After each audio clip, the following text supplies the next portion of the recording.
Commissioner Gold? Absent. Commissioner Jamison? Here. Commissioner Peterson? Here. Commissioner Rodriguez? Present. Chair Williams? Here. Thank you. Karen, would you lead us in the pledge, please? Sure. Your right hand over your heart, repeat with me.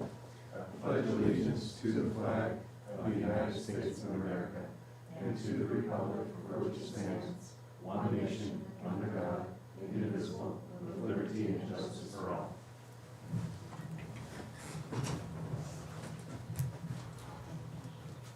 So, does anybody have any concerns about the order of the agenda? Do you want to make any changes? Don't you dare. I'll take that as a no. Moving on, public comment. Chance for public to comment on items not on the agenda and or on the consent agenda. I don't think there's anybody online, doesn't look like, and nobody here. So, we'll move on. Any ex parte communications that we need to talk about? Item 3 is the consent calendar. Consent items. Oh, okay. Can I get a motion to approve the consent calendar? Unless Yes. somebody wants to make a change No or pull problem, something. I will approve consent items. I'll second it. Moved and seconded, all in favor? Aye. Opposed? None? Ex parte communications, we already did that. Item 5A, could we have staff report, please?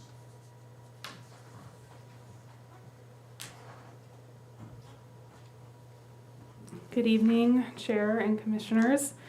Today before you, we have a public hearing to consider Planning Commission Resolution 2212, recommending that the City Council adopt an ordinance amending Title 11 of the Solving Municipal Code to address short-term vacation rental parking requirements and make a determination of exemption under CEQA. And this matter comes before you based on feedback that staff received from the commission at the last meeting when we were discussing parking in lieu fee amendments. And the commission expressed desire to rework the requirements for short-term rental to make it more consistent with other parking requirements in the code and for commercial uses, and to rearrange where the requirement for short-term rental appears in the code. So currently, the code says that the short-term rentals, there's 2 on-site parking spots required, and that is in section 11.12.30 for short-term vacation rental regulations, whereas other parking requirements for commercial uses is all in section 11.11.7D. So what staff has proposed, based on your feedback, is to move the short-term rental parking requirement to section 11.11.7D, consistent with all other commercial parking requirements, and to change the parking standard from 2 on-site to 1 parking spot per bedroom, which is more consistent with the hotel parking requirements. If the other thing I'd like to note is that some of the changes that the Planning Commission recommended to City Council last meeting in section 11.11.7D overlap with the changes that we're talking about tonight, but in your materials, the changes that you all recommended last meeting are not shown because the City Council has not reviewed those recommendations, and the code still is the current code without, doesn't reflect what you recommended last night. However, staff has reviewed the two resolutions, and your recommendations, if you move forward with the resolution this evening, would be consistent with what you recommended to City Council at the last meeting. And one nuance that I'll point out is that one of the issues we were talking about last meeting was that there are, in section 11.11.4B3, it provides that parking can be off-site and provides criteria for that. you all recommended to city council that there be a cross-reference in the commercial parking section to that off-site parking allowance requirement. So that would, this change tonight, should you recommend it to city council, would wrap in the vacation rental into that as well. So that it would, if city council takes up both recommendations, it would be clear that vacation rentals would need one parking spot per bedroom, and it can meet the off-site parking requirements. And so it's all consistent for the commercial uses. And that concludes my presentation. I'm happy to answer any questions. So this will be, or these will be presented to the city council as two separate recommendations. There isn't a plan to combine them, but just presented as one. Actually, great question. Staff is going to merge the two when it gets to city council, which is partly why they haven't seen your recommendations from last meeting, because we realized we were making multiple changes to the same section. So we're going to bring one ordinance to city council that reflects what you all recommended last time and whatever you recommend this evening. Any other questions? No, I have one more. So what we passed tonight says that they can have one parking space per bedroom, and that one parking space doesn't have to be on site. It can be somewhere else as long as they identify where it is. So what it does is, right now, okay, let me back up. The changes tonight simply, if you go to page, if we look at page 19 and 20, attachment C of your agenda packet, you can see the kind of track changes, legislative version of the changes. So what we're doing is we're taking, currently the standard for the vacation rental parking requirement is in section 11.12.30. And what we're doing is changing that to a cross-reference to section 11.11.7D, and then adding vacation rentals to that table in 11.11.7D with all the commercial requirements. So tonight, that's all this does. But combined with what you recommended at the last meeting, there would also be a cross-reference in section 11.11.7D to the off-site parking requirements. So there's some criteria that would have to be met to allow an off-site parking requirement, but those criteria are already in the code. And your recommendations from last month incorporate them more clearly into the commercial parking requirements. And then with this additional layer from recommendations this evening, the vacation rental piece would be folded into that. So it would all be consistent. That was the 500 feet from the thing and everything. That's Yeah. okay. Mm-hmm. Yeah, and y'all didn't change that standard last time. We just made it clearer. Good, yeah. Yeah. Any comments, concerns, questions? No questions, couple comments. Okay, well, let's go to public comment first. So, is there anybody that would like to speak on this item? There's nobody here. Nobody on Zoom, so we'll bring it back and you can. Only comment I have is, it's the 500-foot rule is a pretty solid rule. And just reminding folks that the 500 feet is not as the bird flies, it's how the roads go, and you can't use alleys. So you've got to really find a piece of property that you own or that somebody gives you in permanent easement recorded. We have dropped the ball a few times on that, not current staff at all. I mean, 10 years ago, 15 years ago, on some properties on that 500-foot rule, and then it didn't get recorded, and then the parking just went away. So that's just one comment I have that hopefully we'll do a better job in the future of doing that, and the lawyer has to approve of that. The only other comment I have, and it has to do with a specific area that we have in town, which is the overlay between 5th Street and about 4th Place. Goes really down to the Wine Valley Inn. That area, just historically, and I won't bore you because we've talked about it, used to be TRC. To meet some housing allocation requirements, we rezoned it to multifamily, with the caveat that we would allow an overlay zone, if you will, to allow short-term rentals in this one area. And there's, I don't know, 8 lots or 7 or 6, I couldn't even tell, but whatever it is down. And we have 2 of those developments going in right now. One is the fourplex that is up and going, and they rent it either as a rental, short-term, or they have it as apartments. Doesn't matter, they can do either, even though it's zoned residential. The other is the new one that's under construction, and I think there's 3 units there, and they can be apartments or they can be short-term rental. Where's that?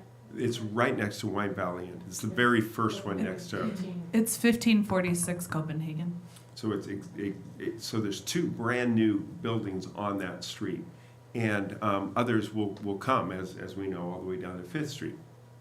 And the only caveat I've said before is, if we're allowing that to be, it's zoned residential, do we have authority under the Design Review Committee to make that Northern European design, because it has an overlay of commercial Airbnb or short-term rental? That's one comment that I'd like staff at some point to just, I've said it 20 times probably, so I'm just saying it 21 times. The other comment I have is, if somebody comes in, as an example, and says, well, it's residential, and I'm putting a 2-unit, and I don't have my parking ordinance in front of me, a 2-unit apartment there, do they have to have 2 parking as a 2-bedroom apartment, exactly what 2 Airbnbs or short-term rentals would be?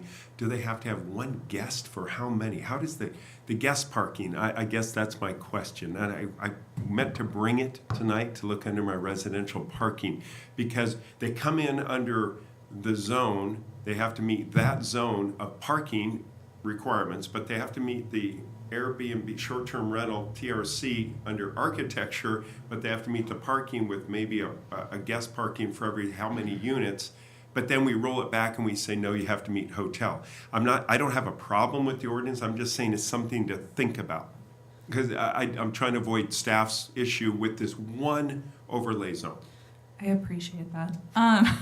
So the potential projects that will be going in, particularly on the vacant lots on Copenhagen, will have to go to the Design Review Committee, because they'll have to submit a development plan.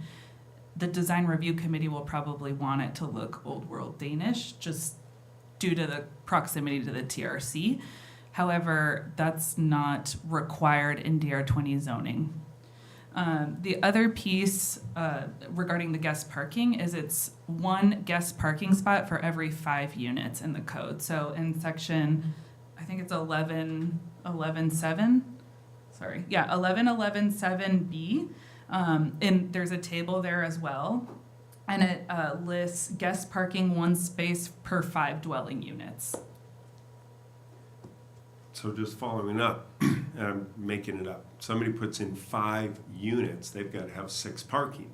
Yet, on the overlay zone, they would only have to have 5 parking. And I'm just saying, for future, staff ought to think about how you want to handle it, knowing that it's an overlay zone. At the same time, do they have to meet, I mean, it's a hard one. Those units in there are straddling both, is my point. It sounds like with the development plan, I completely agree that DRC has total control. Mm-hmm. It would have control over TRC also, but then the parking would have to meet residential and not vacation rentals, or I think it's dependent on Lori may jump in, but I think it's dependent on the intended use. So if they're going in strictly as short-term vacation rentals, they'll have to meet the short-term vacation rental section of the code, which would be this one eventually. Yep. And then if they're going in strictly as multifamily and they propose multifamily, then we'd have to apply the residential section of the parking requirements, which includes the guest housing. So if it was going in as so short-term vacation rentals are considered commercial, not specific to the TRC necessarily, but they're short-term vacation rentals, and that would apply under the commercial section of that section of the code. and I completely agree with that conclusion. I'm just trying to get it out there so that we understand and we have a history, a little bit of that discussion because that whole street will get developed in the next 3 years, 5 years, and we want to be fair that they go into it eyes open, knowing what is going to be required of them. And Yep. And what we're experiencing with the applications that we've been talking to people on and on the vacant lots is that the units being proposed are short-term vacation rental units. They're not providing a full kitchen, they're not providing a number of different amenities that you would if somebody wanted to straddle the line between housing apartments versus a standalone vacation rental unit. So this provision is going to be an asset to those projects because they're not technically full apartment rental units. They are truly vacation cottages. Perfect. That answers all my concerns. I'm in favor. I get it. And, Thank you. and the project that did get approved and is under construction right now at 1546 Copenhagen, that one does have the look and feel of an apartment building, and it does have 2 cars for each unit. I think the other one down the street does too, the fourplex, because they went out with a fourplex and then did, so they've got those, and that was my concern, that how were you gonna apply it? That makes sense. And I think there's maybe one other lot in that stretch. Correct. So, I appreciate the comments that you're making, but I think we've been able to work with, the new applicant coming in with the, cottage units, and they truly look like basically a standalone hotel unit with a bathroom and a small little kitchenette, but it's not a full apartment unit. Okay. Any other comments? No?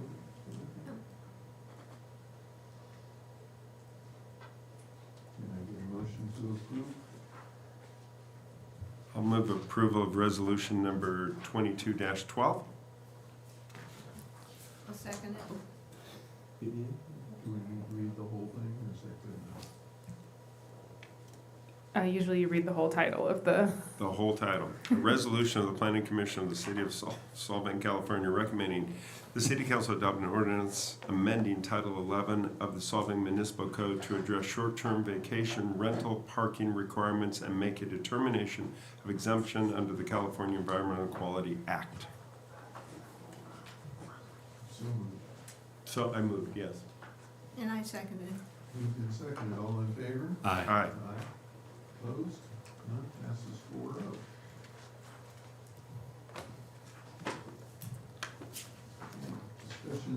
Discussion items, item 6A. Again, can we get a staff report, please? Okay, can we get the presentation up?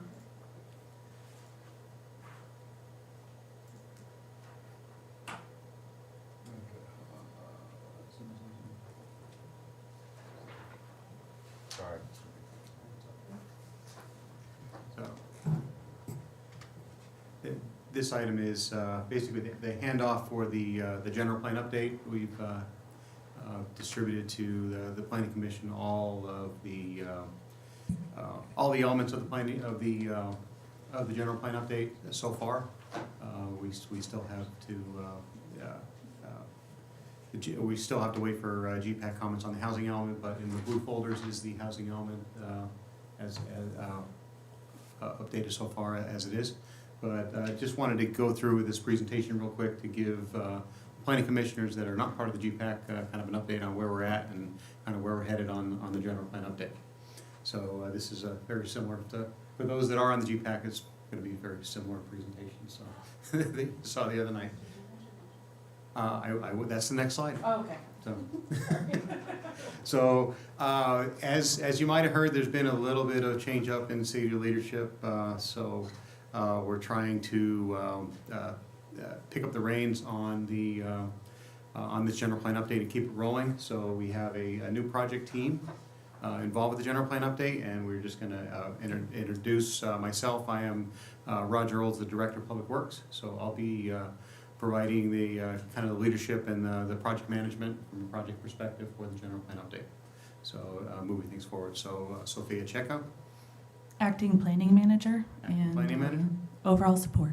Yeah, she's doing most of the grunt work on this and reviewing everything and getting familiar with it, because she's the one who's going to have to implement most of it once everything's approved. And Lori Tamora as well, as you know, is our professional consultant, who is really kind of the guiding force behind this. She's done many of these for many other cities and keeping us honest and telling us, if we have some crazy ideas, like, no, you don't want to do that. That's not going to work. So she's really going to help us out there. So with that, we do have an updated schedule, and of course, this is still a little bit in flux, but wanted to go through that. So November 2nd, we had the meeting with the GPAC to go over the community design element. So we got through probably 2/3 of it.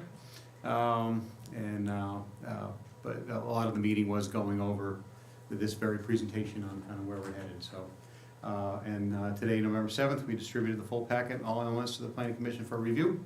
So this is just, we're handing it off for review. There's no vote or anything that needs to happen at this point. It's just, here you go, take a look, comment, please. We value your input, we want your input, need your input. Can I you do not have the community design element yet because I need to make changes based off of the meeting last week, so you will get that soon. So you have all elements except for the, I'm learning the acronyms, except for the CD, which is the community design element. November 9th, which is this Wednesday, we'll be meeting on the housing element with GPAC. It's been distributed, it was last Friday, we got it to the GPAC members, and we'll be going over that, spending a few hours developing comments and getting that to our consultant. The housing element is kind of running a little bit separate with the general plan update, and that is because of some state guideline requirements that we need to meet that completely run separate. The general plan update is really up to us to make changes, but the housing element, every city in the state needs to have an updated housing element submitted to the state by February 15th, and then there's a 90-day. They get 90 days, and then we have to have, in order to keep a certified housing element, we need to review the comments and have that all completed.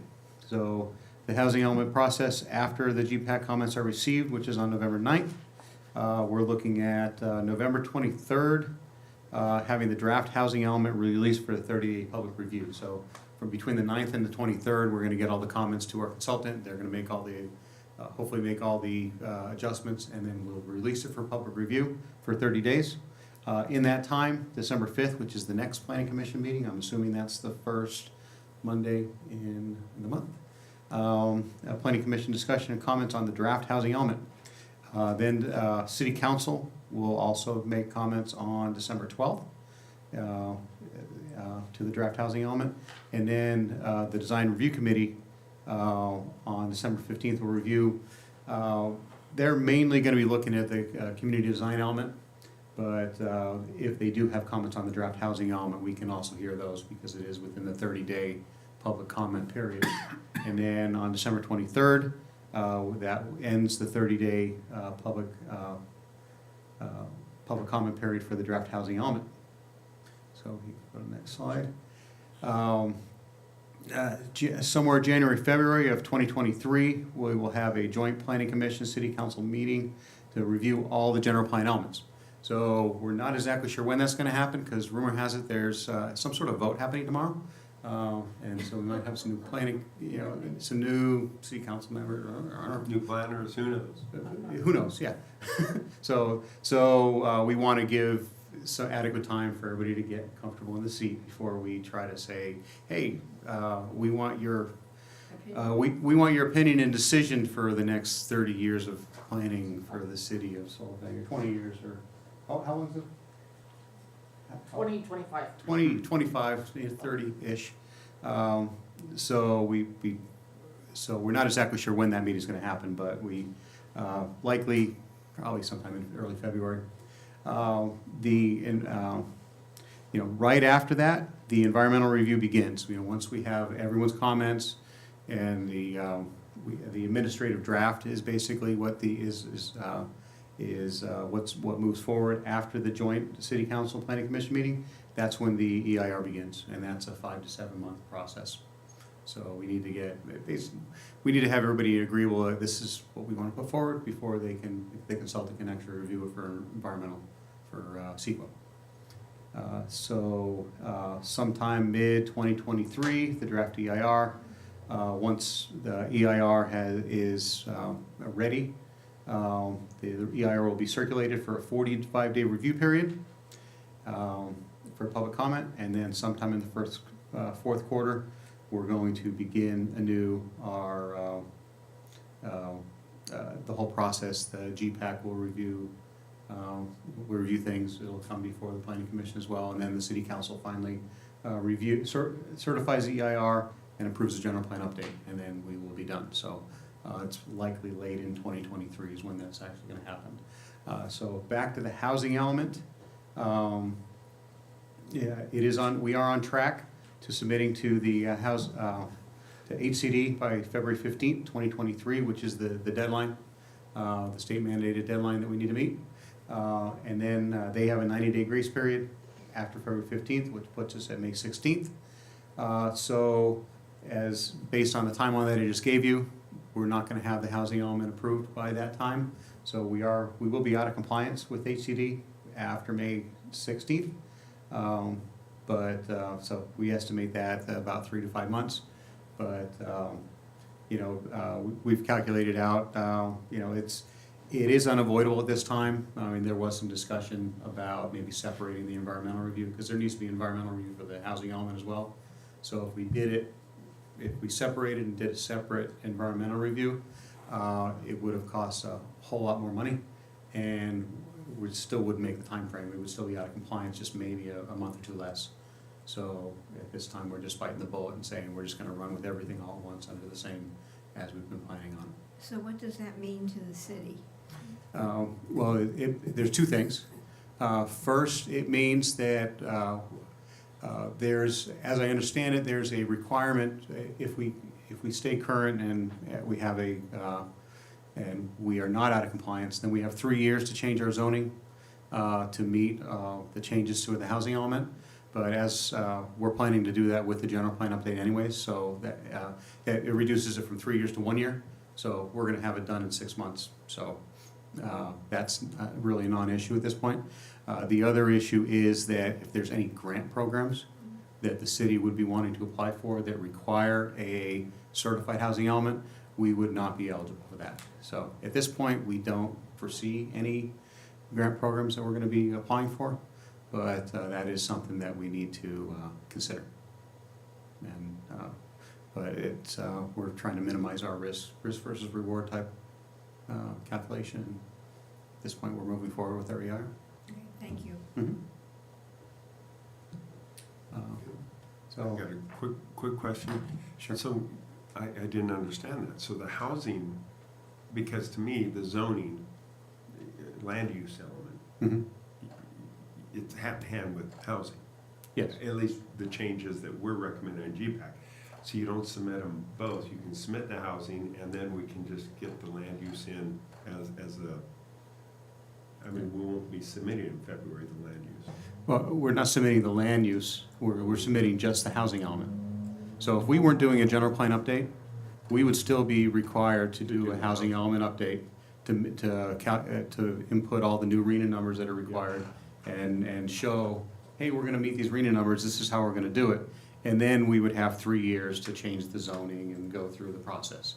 Because the zoning, the changes we've made in zoning were pretty significant with allowing residents, not only in the TRC, but general commercial PO and everything. At least that's the recommendation. I'm assuming City Council will go with it. And that's okay. That's good to know. I didn't know that. Yeah, so again, because we're doing the general plan update, it's okay. Everything's all in alignment. Is there any other?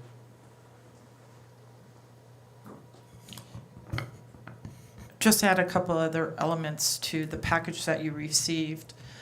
First of all, part of this process is to make sure that all of the elements that are going to be adopted in this review of the city and everything that we're wanting, each one of those elements is going to have goals and policies and ultimately action items. And as you're reading the document, keep in mind that the policies and the goals need to be consistent with each other. So in one case, if it says, we want to see, grading happening in this area, but another one says don't grade in this area, that is an inconsistency.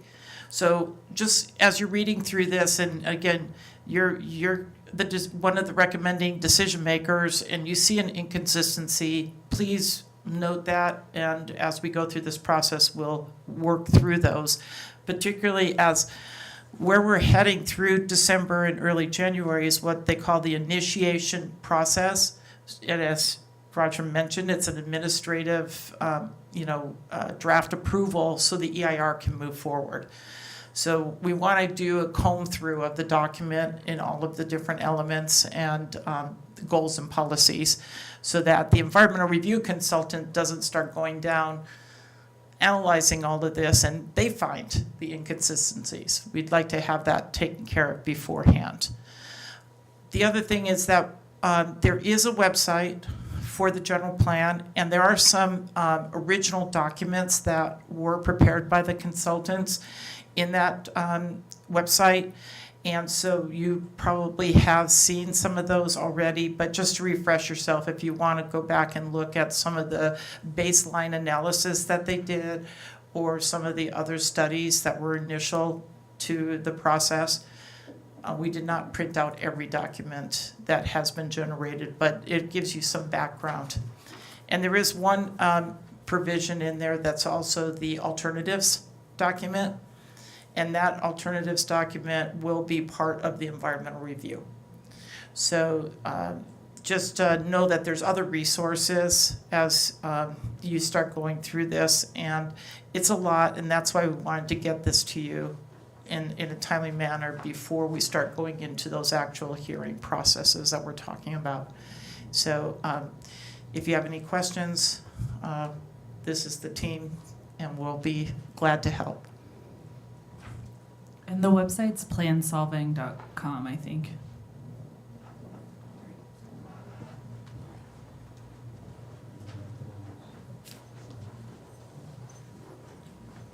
Do we need to go to the public comment on this? It's a discussion item.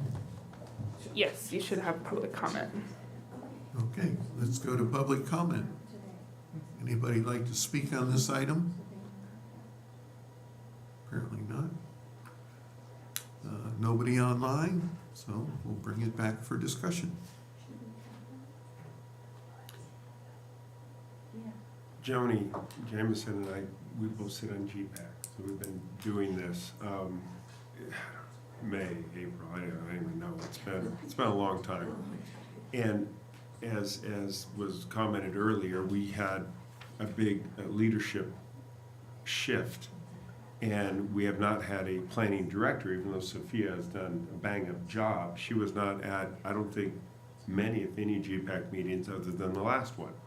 So we had our city manager at the meetings. We had the consultants at some of them. They Zoomed on some of them because where their proximity is or COVID or whatever the reasons. There was a group of 10 of us, 12 of us. There's a list of everyone that's on it. And it's it was a tough process to start off and not have the direction that we thought we needed. And I'll be honest, some folks on the GPAC, this was brand new for them. Joni's been involved a lot. Lansing Duncan has been involved a lot at the county level. Some were just brand new to looking at zoning and housing and elements and all the things. We lacked a ton of leadership. Our meeting that we had last week was the very first time that Roger was there and Sophia was there and Lori was there, and we had 30 times more leadership and direction than we had throughout the last 6 months. So I want to say that straight up. So there's no criticism of staff at all in this process, but it has been an absolute mess, and we are so far behind the 8 ball, speaking as a GPAC member. My concerns today was that we're bringing up these elements. I know that we got to move them ahead, and I can go through these elements and say I can turn to a page and I have notes, copious notes of, wait a minute, that's not what we talked about in September. We didn't talk about that in October. Where are those notes? Not this current staff.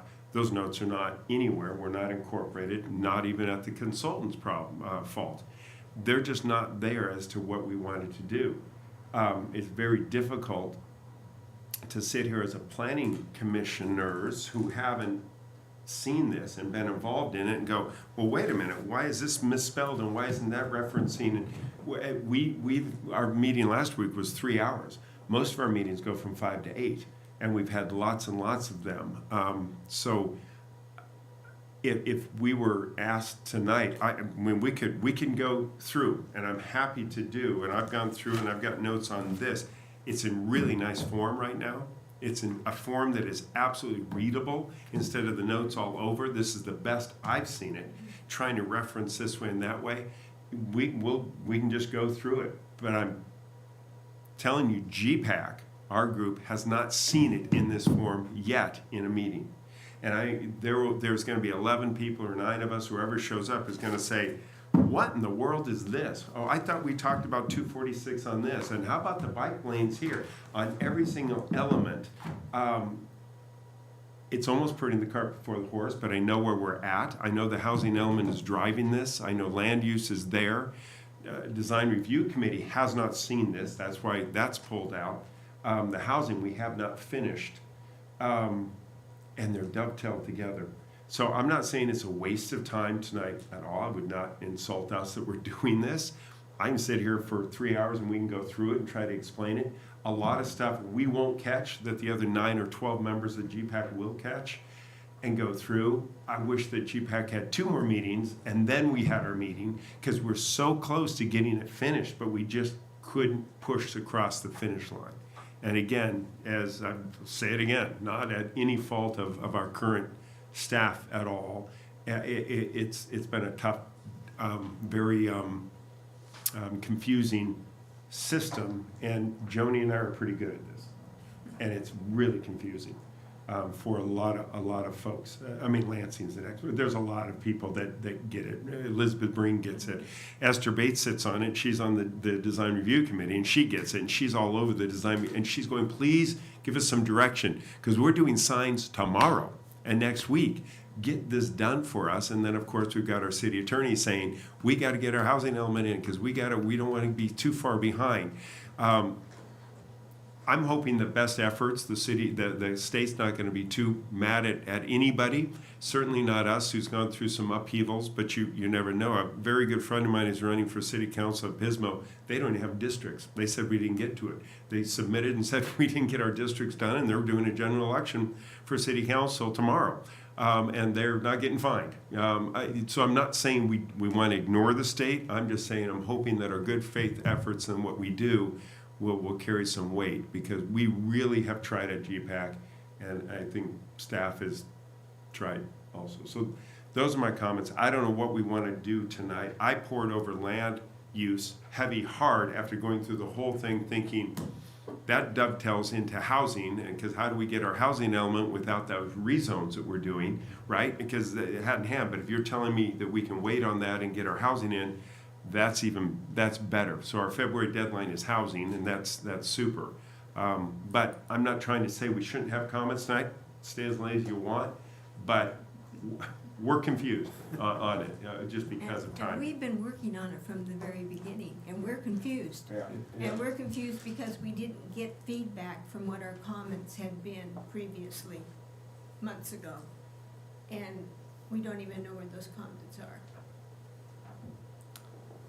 I have questions, very basic ones, maybe you guys can help me with. Okay.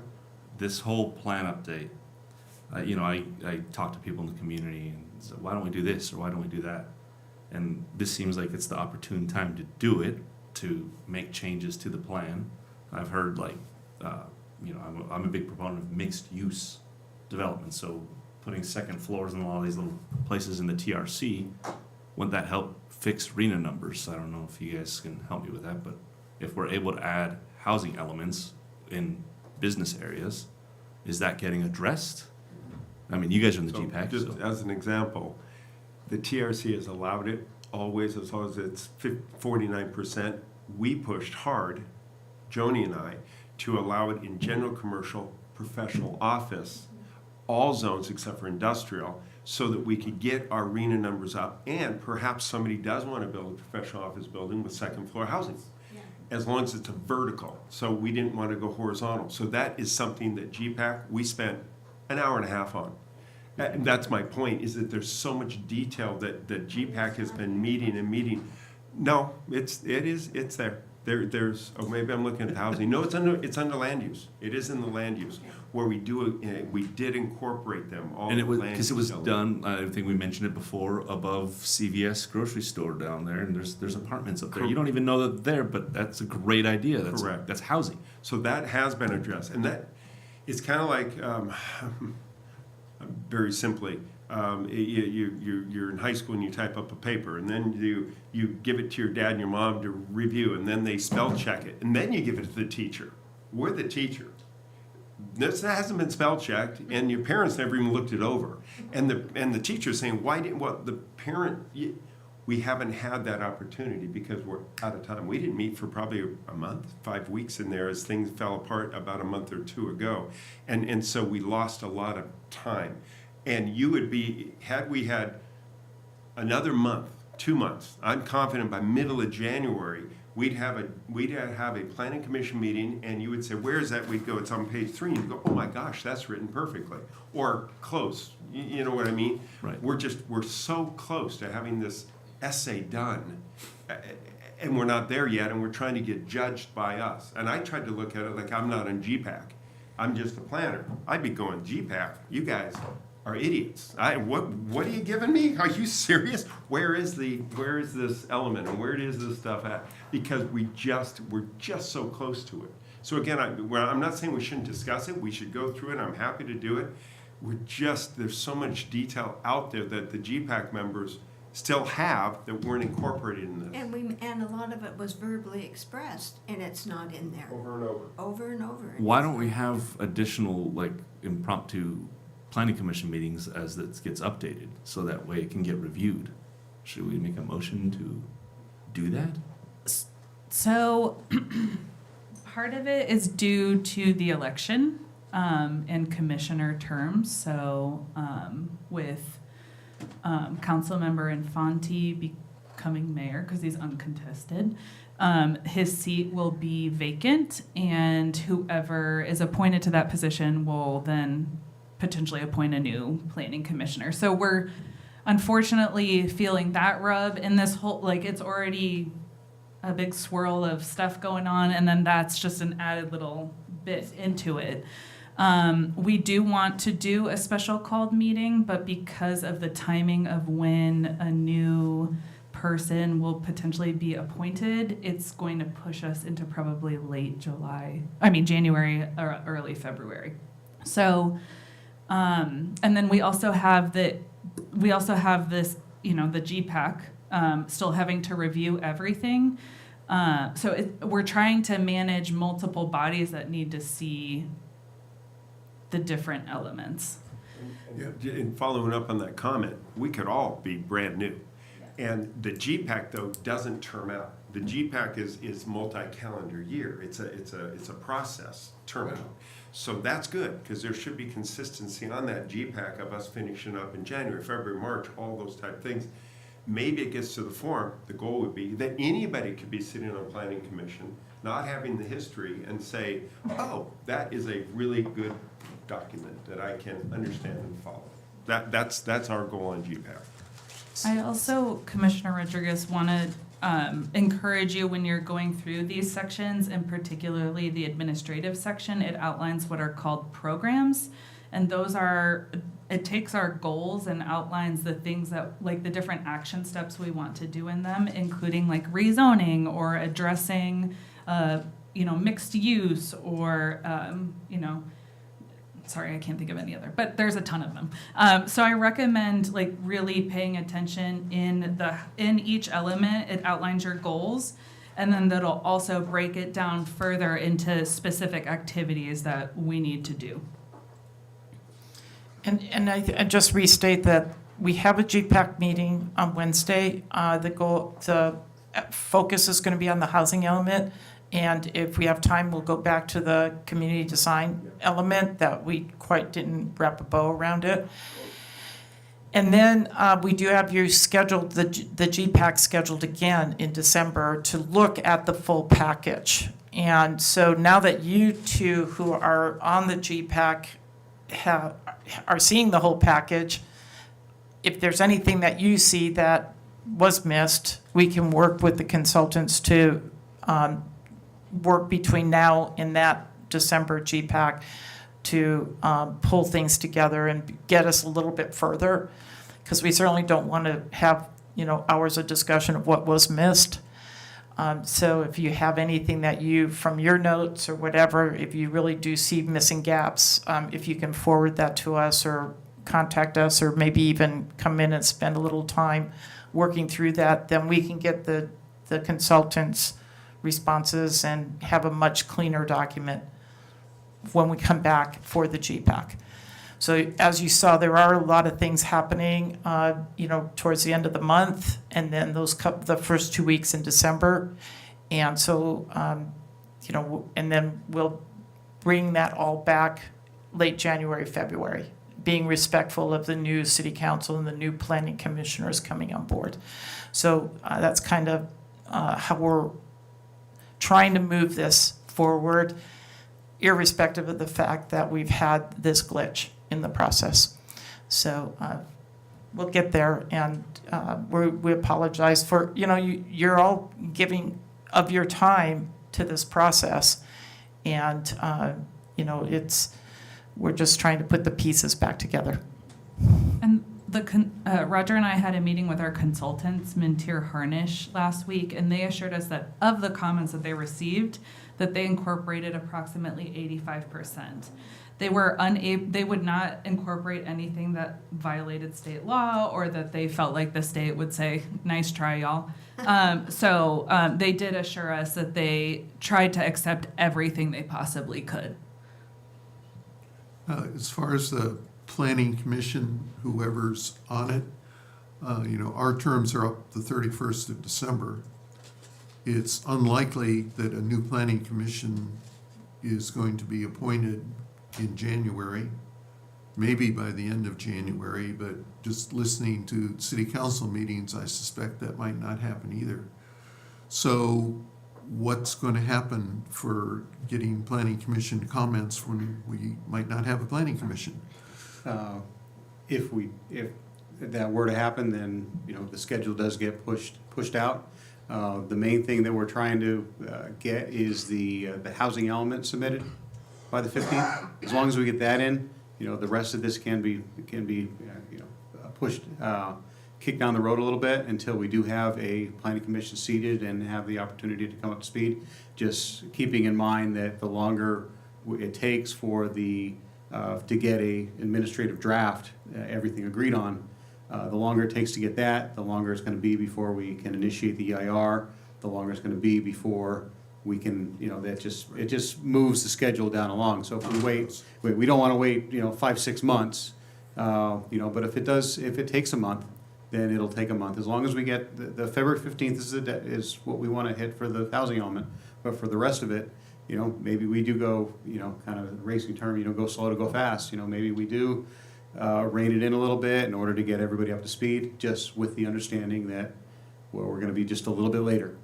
And that is certainly something that we would consider, and just we kind of roll with the punches as we go.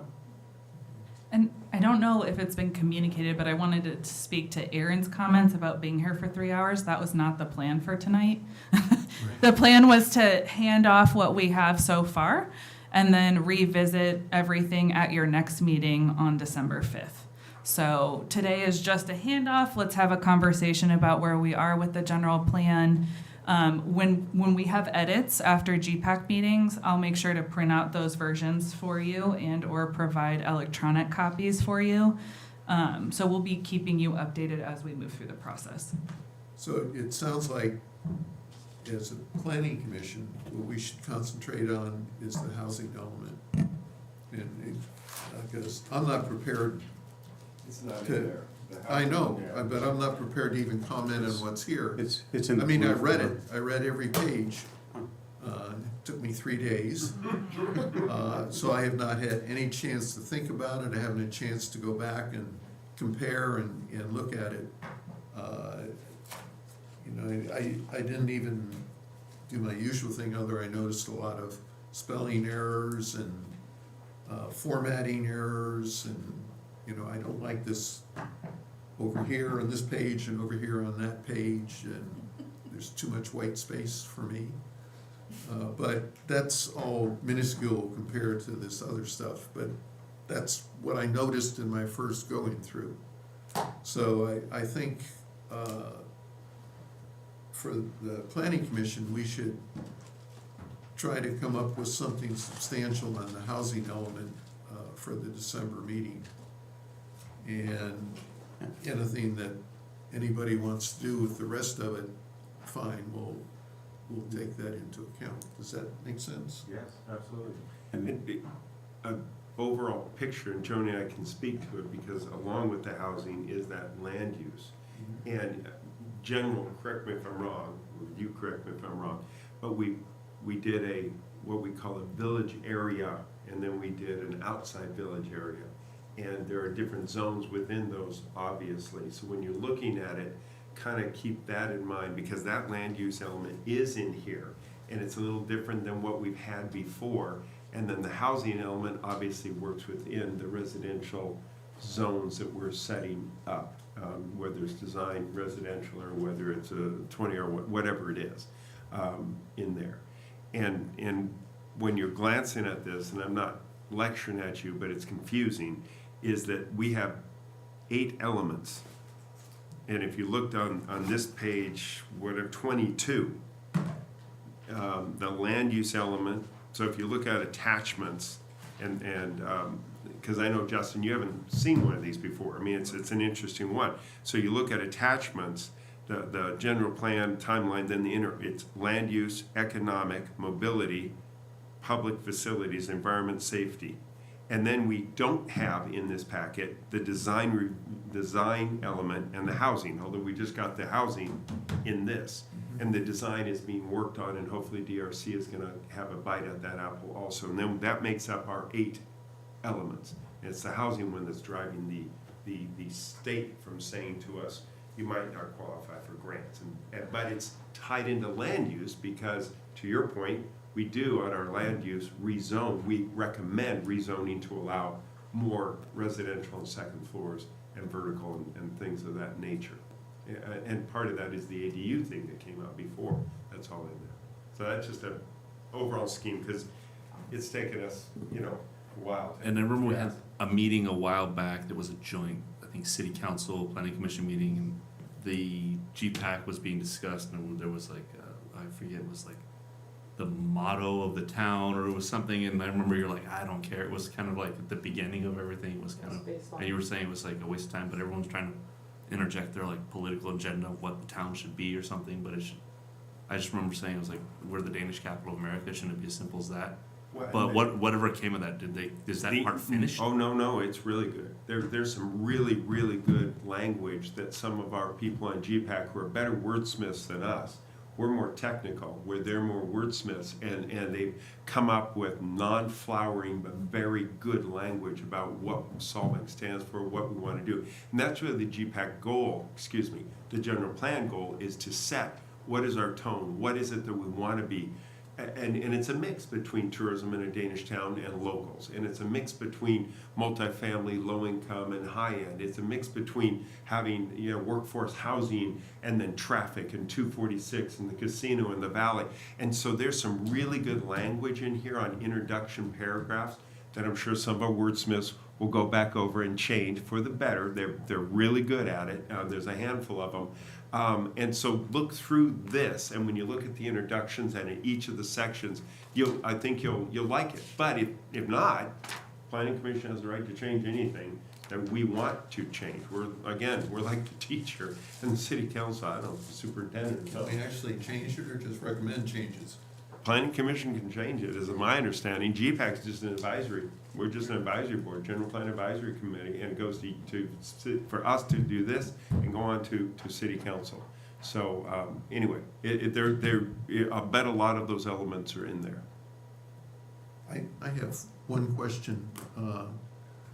In reading through this, in the administrative section, it refers to the Mission Design District, in the Mission Design District sign standards. I never heard of the Mission Design District, nor did I see it in anything else except that one place. No, there is. In the whole design element, what GPAC don't came, have the- I know, and what GPAC came, that's why you're seeing parts. GPAC came up with a Danish design and basically a mission, it's called village area and then mission design, to have that differentiation between what's going on, the mission and Memorial Hall, and then down south or not south, west or east. And so that was talked about a lot, and it is not finished. I'll tell you, it's not finished as to what does that mean, mission style. And again, some of the folks on GPAC are really good at that design element, trying to keep it separate. We talked about that, and then early American, like a ranch style housing, to try to keep it not uniform, but just kind of dealing with it. We have not gotten into the ton of the heart of the issue of the Danish design, or Northern European, if you will, arguing over how to even word it, not mention what's the half timbers and what's the, and then there has to be, as part of that whole design element, we're calling it design guidelines. So a whole we have a design guideline book, but they would like that, the city council, certainly the DRC, would like a new updated design review guideline so that they can have something that hang their hat on. And again, that's not ready for us yet. Are you guys going So- to talk about that stuff eventually? Like earlier in the meeting, you were mentioning that area that's ambiguous or it's adjacent to the TRC. Oh, it's coming. Are you guys That's going our- to fix that's our that so meeting. like that way we can? So That's our meeting. Because I mean, it is important to maintain the Danish element because that's how this. Yes. No. was founded. The key of the design element is that. Okay. That's why you don't have it, because it's not ready, because design review, because we haven't finished our work, design review committee hasn't even seen it, other than Esther, who's on, I don't know if there's anyone else on DRC. Jennifer. Oh, yeah, Dryden had- Jennifer. And then they'll make comments, and then we'll make comments, and we're assuming, yes, that we're gonna have something for planning commission to see. So two things. One, we met for 3 hours the other day. However, we stopped, I think, halfway through the community design element. So that's why we're going to be revisiting the rest of the document. So it includes the different goals and policies. It also includes the different design districts and also the design guidelines. I mentioned earlier we had a meeting with our consultants on Thursday, and they shared with us that the intention of the community design element is to fold in what is currently the Board of Architectural Review design guidelines into that document. So part of what we had talked about on Wednesday was there's a lot of documents that we reference for folks, and the intention is that it gets folded in together. So at that point, we are just talking about the community design element. The other piece of that is in the bar design guidelines. There's a lot of language about you must do this, or there's other language about that's more suggestions about what you should do. So everything that's a must will be incorporated into our code, because those are the objective standards that we want to uphold for either design district. Does that any okay? So I don't see where we can do anything more tonight. Okay, we'll adjourn the meeting then. Oh, don't. Oh, Any comments or hold on? no, okay. Are there any staff comments or planning commissioner comments that we haven't already made? No planning commission, So for staff comments, first of all, as noted, we now have an interim planning manager, Sophia Cheka, and she has been with us for about a year now and has really stepped up to the plate, and we're really happy that she's taken on this role, and I think the city's going to be well served. So, for the next meeting, we have a couple of items. Obviously, we will spend some time going page by page through these comments if you're prepared for that. We hope you will be, because the more work we put into this earlier and in response to the GPAC, and we will be also taking this to the city council, and then there will be a follow-up GPAC meeting. So the next couple of weeks, it's your input and your guidance is going to be really important. We also will bring back a request from the Planning Commission in regards to traffic on Mission Drive from previous discussions. Roger has been working with Caltrans, and we'll have a response back in regards to what transpired with the Luca project. And, well, you had to give us time to go through this process. And then we are probably not going to have the Sampson Clinic project on the December meeting. Just this whole issue here with the general plan has sidetracked that particular project. So that will be coming up again after the first of the year. But we will be taking Sampson to the design review committee because again, this is one of those projects that will have the full design review of the elevations, floor plans, architecture, everything in one package coming to the Planning Commission, and they won't go back again. So we're really going to be working hard with the Design Review Committee to make sure that they're making a full recommendation to the Planning Commission for that particular project. And then we do have a couple of smaller new projects that have come in, but you won't be seeing them until probably February or March, going through the process. And So- there's also one code change. So there's a large hotel downtown that is going to be putting in a solar energy system. And we found that our code contradicts state law. So solar energy systems, regardless of whether they're residential or commercial, are just a discretionary process. Are a ministerial process, not a discretionary process. And our code currently requires that anyone in the TRC tourist-related commercial area, must go to the design review committee for approval, which contradicts state law. So we'll be bringing that to you next year. That's all we have for tonight. Thank you. Okay. Sorry, e-notify, do y'all want to see that? Yeah. Okay. Yeah, I we'd mean, like why to not? do it as part of the meeting. Okay. Let's adjourn the meeting and then Okay. do it. Meeting adjourned at 7:04. Thank you, everybody.